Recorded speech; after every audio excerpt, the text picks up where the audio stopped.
welcome to another balmy morning here in Norway. I don't know how cold it is, but I've just got up to put a cup of coffee on, and this is the bottle of water that I had next to my head in the tent. I mean, it isn't completely frozen, but there's a lot of ice in there. So just going to get a cup of coffee on, and I might head down to the lake there and see if I can catch a fish. It's a bit cold for fishing though. Yesterday when I was reeling the line back in, it was just ice coming off the line. So I don't know if the fish will be too active, but give it a go. Not really sure what we're going to do today. I think we're due for a good hike actually. It's been a couple of days of you know, just sitting in the car really. So I think we're actually on the edge of a national park. I'm not sure which one it is, but I think over the other side of this river there's a hike to a mountain. So yeah, so we might look into that today, but yeah, I'm going to get this coffee on, man.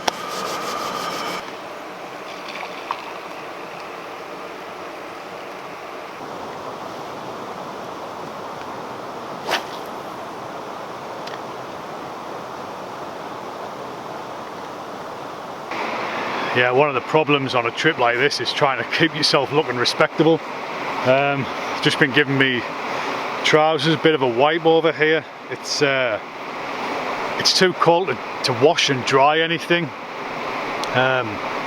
So yeah, you've got to try and keep on top of things and stop yourself from looking like a tramp. I mean, these Fjellraven and the Vita Pro trousers, they actually don't look too bad when they get dirty.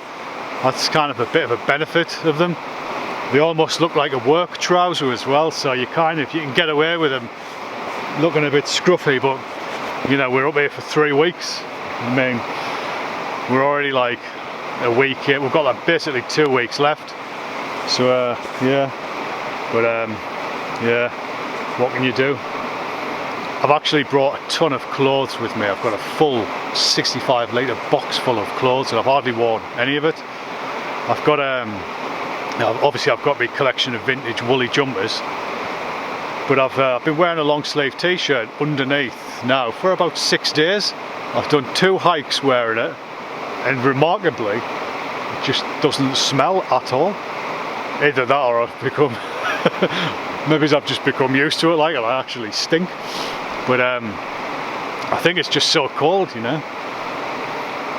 I also read once, like, if you stand next to the smoke of a fire, it acts as a antibacterial. I mean, I don't know if that's true or not, but been spending quite a bit of time with a lot of wood smoke wafting in my face. So I don't know, I'll probably just stink.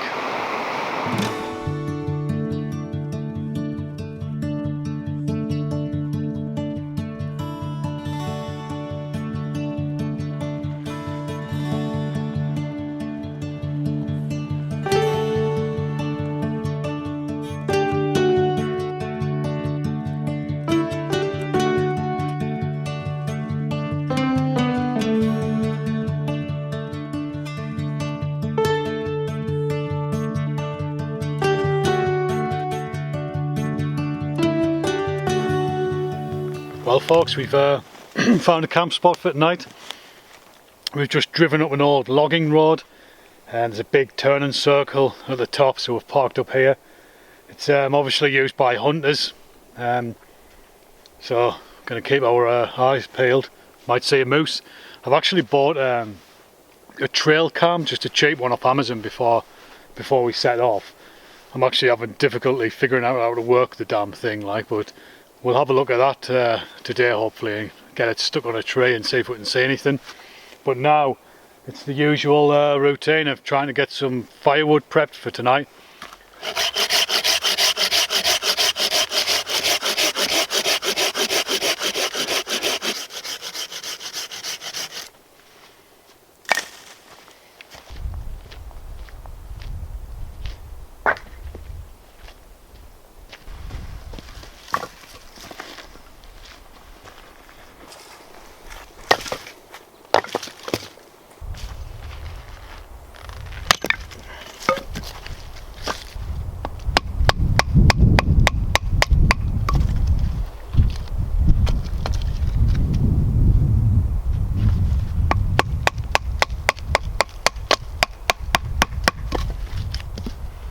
So I'm just battening some wood here. I've got my knife stuck. It's well and truly stuck in there. And the technique you can use to free a knife is just to get a piece of wood. This is a piece that I just like chipped off a bigger piece when I was trying to chop it there. And you need to just create yourself a bit of a wedge. I mean, I'm assuming here that you have two knives. But you can use your axe and just get a bit of a wedge, and you can just pop it into the log that's giving you grief. You can put it in the top like that, and then just whack it down and your knife will start to come out. Or you can just whack the thing all the way down, your knife will just fall out, and I'll just give it a couple of more knocks, and then your tough bit of wood will just split. Well, we've decided to sit round this side of the vehicle. It's a really icy wind blowing in there. I've even had to put a thicker vintage woolly jumper on. I look more Norwegian than the Norwegians. But yeah, anyway, so we're going to sit round this area and just clean it up a little bit, because it's a hunting area, and you can see where they've had big fires and left a bit of crap lying around, actually, bits of plastic and stuff. So we'll try and clear the area up, put the plastics in the trasher and take those out with us. We should be able to get our fire here for the night, I think. I'm going to get it on pretty soon, like, because the temperature's really plummeting.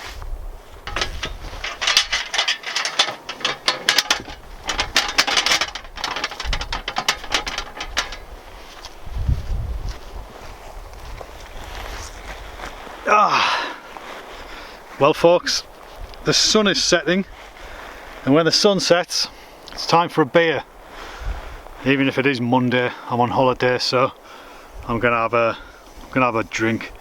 What I've got here is the Bear and the Beast, which is a beer from Roros Brewery, which is the place pretty much where we stayed last night. So on the way over here, we're getting near the Swedish border now. I picked up a couple of these, and another one, I can't remember which brewery that was from. Anyway, I'll come to that later. But yeah, I mean, it was £4 a can, mind. But we are in Norway, so can't really make out the blurb on the can because it's all in Norwegian. But it's a very handsome looking can. I mean, look at that. Yeah, 4.7%. So let's give it a go.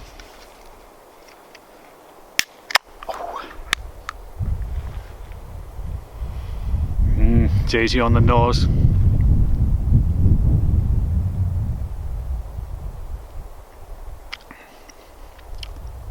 Oh.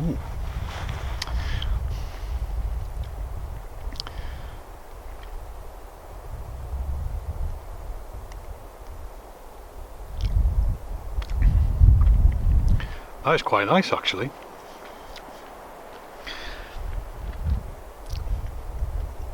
It's like a lager. It's less of an ale. I'm not really sure that this is a.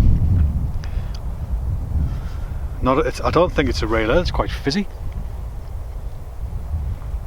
It's a lager. But yeah, it's not very bitter at all. Yeah, that's a nice lager. Well folks, the Bear and the Beast went down quite well, to be honest. When I was in the shop, I picked up another one from the Roros Brewery. This is the Warm Heart Pale Ale. Don't know if that's in focus, is it? Can you see that? Another very attractive can. I like the black top there. Yeah, so very nice looking. This again is another £4 can of beer. It looks like it's more of a bitter. You've got these little markings on the back here, so you've got fruchtighet. God knows what that means. I guess bitter het is the bitterness, and sodom, I don't know, sweetness maybe. So a pale ale, let's try it out. Oh yep, very fruity. Oh yeah, oh, that is a classic pale ale. Hits you with that zinginess straight away.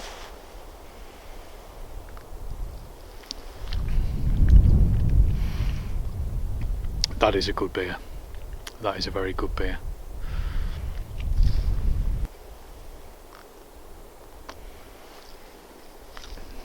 Yeah, very nice this beer. It's got a good, not too bitter, it's a little bit citrusy. I like that sometimes, particularly in the summer, with a light kind of IPA. A little bit citrusy. Not too much, mind, just a little. It's a bit odd drinking something like this in such cold weather, mind, but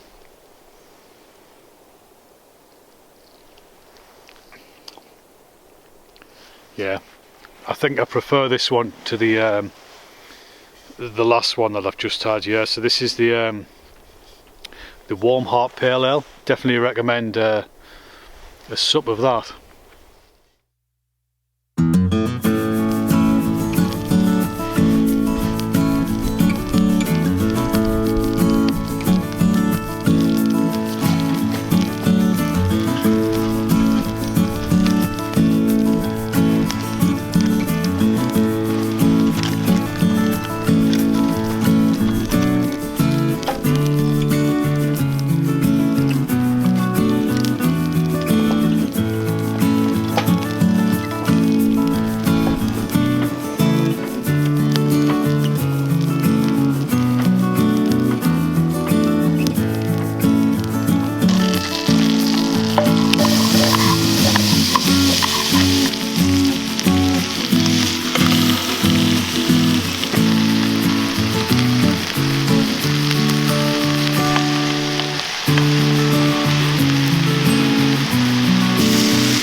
Morning, folks.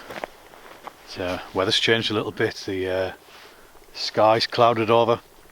There was reports of some fairly heavy snow coming in this region over the next couple of days. Yeah, the tent, it's starting to struggle a bit. It's getting really wet at the entrance. I've got like 2 sheets wrapping the mattress because the cover that it came in, that got mouldy after our last trip up here. So the sheet at the moment is all just soaking wet. We've got a fair few more days up here, so I reckon it'll start to get mouldy again. It's one of the things with those rooftop tents, just the condensation and the practicality of them as well in bad weather. It's like the rain's just hitting it all the time, and then when you fall, and this happens with the canvas ones as well, I found when I had one, if you fold them up wet, eventually the water starts to get through, if you're doing it day after day in bad weather, and then your bedding starts to get damp and so on. So they're a bit of a mixed bag. I mean, they're fantastic for the warm weather. I mean, you can't beat them at all, when you go to Spain or Portugal or wherever. Perfect for that, but not so good in the colder climates.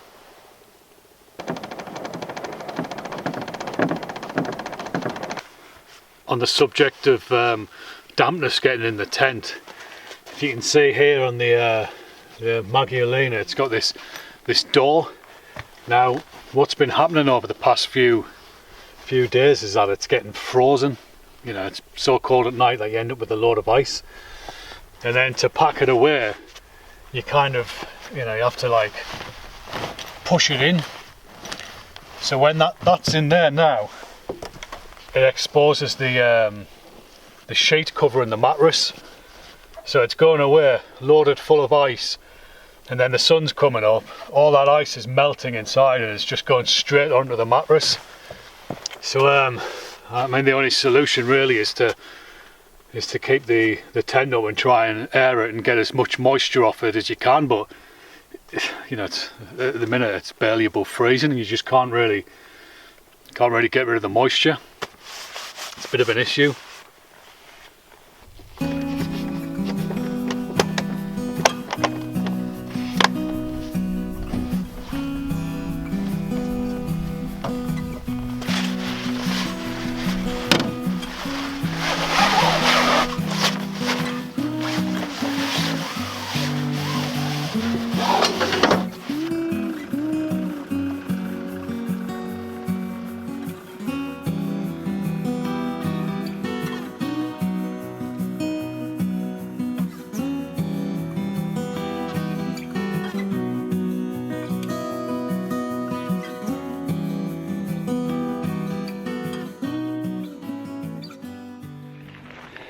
So we've just come out of the village of Elga. About 4 kilometres south you get into the Femundsmarka National Park, and there's a few hiking trails. A lot of wildlife in this area.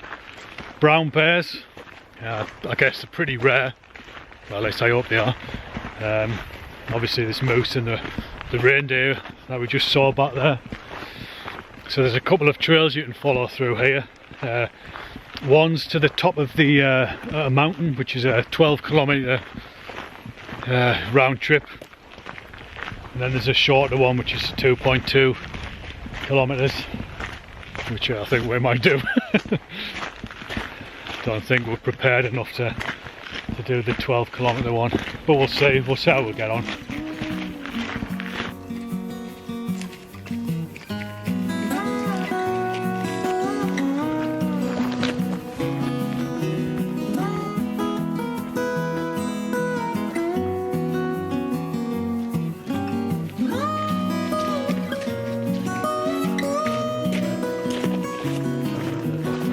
So we're just heading back down now. We walked up for quite a bit, it's getting a bit misty. There's a lot of frozen fog, or freezing fog up there. But on the way up we saw another small herd of reindeer out there in the shrubs. But we're just kind of trying to keep our eyes open. I'd love to see a moose, get some footage, but pretty elusive, I guess.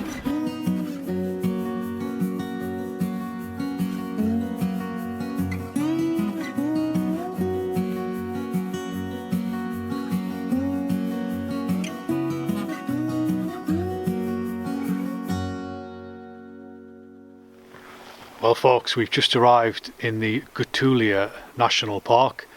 There's a gravel track that runs into the park for a few kilometres and you end up on the shores of this lake. The scenery is amazing. But we found this nice camping hut here, and over there there's a big pile of wood. And if you go up there, there's a welcome centre, visitor centre, which is open. I mean, obviously it's not manned or staffed. There's a bit of information on the local wildlife, and some tables and chairs in there covered in lovely reindeer hides. And there's an area up there for motorhomes, and you can just park up here and camp. It's amazing that Norway has these types of facilities to allow people to just come out into the nature and wild camp. I mean, if this was in the UK, it would just be wrecked. You could imagine it, leaving a hut like that open. How long would it last? A week? But yeah, it's amazing. So what we're going to do is make use of this tonight, because pretty sure that we're going to get some snowfall. It's very cloudy, there's a freezing fog that's come down, and it's also forecast. So I think we'll just sit in here around the fire tonight and just park the truck down there, and we can just jump up in the rooftop tent and go to sleep. So yeah, I'm going to get some firewood split first and get a fire on.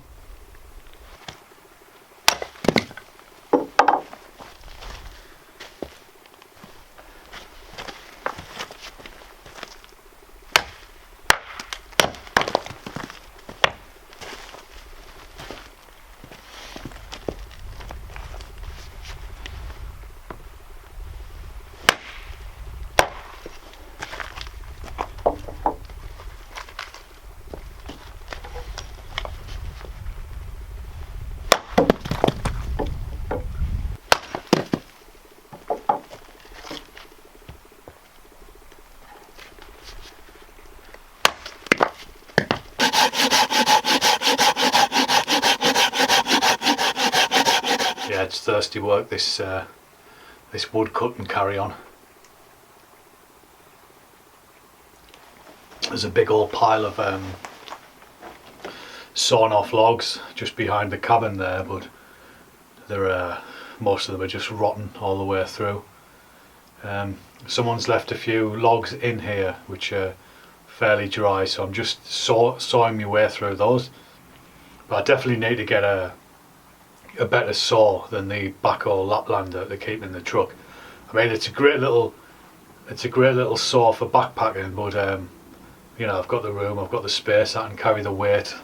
I think I need to look into getting a much more capable wood saw, I think. So yeah, wood. The amount of time that you spend during the day collecting wood up here is immense. It's like about 2 hours every day just to get enough fuel for the campfire. And you look at the pile that you've built and you think, oh, this is going to burn all night. A couple of hours later you're back out sniffing around the forest trying to find bits of wood just to chuck on it. But we found this place early. You know, we got in here at like, I think it was about 1:45. So I'm probably going to try and get the fire on before it gets dark, and we can just sit in here, see what happens with the snow forecast. I must say I'm feeling pretty warm, but I don't know if that's because I've been cutting the wood. But I think the clouds have come right down now. You can't see the mountain at all or anything like that. So perhaps the temperature will notch up a couple of degrees. I think it's just due to be 2 degrees during the day and then -2 at night, so it's not too bad. Vest and pants weather for the likes of me.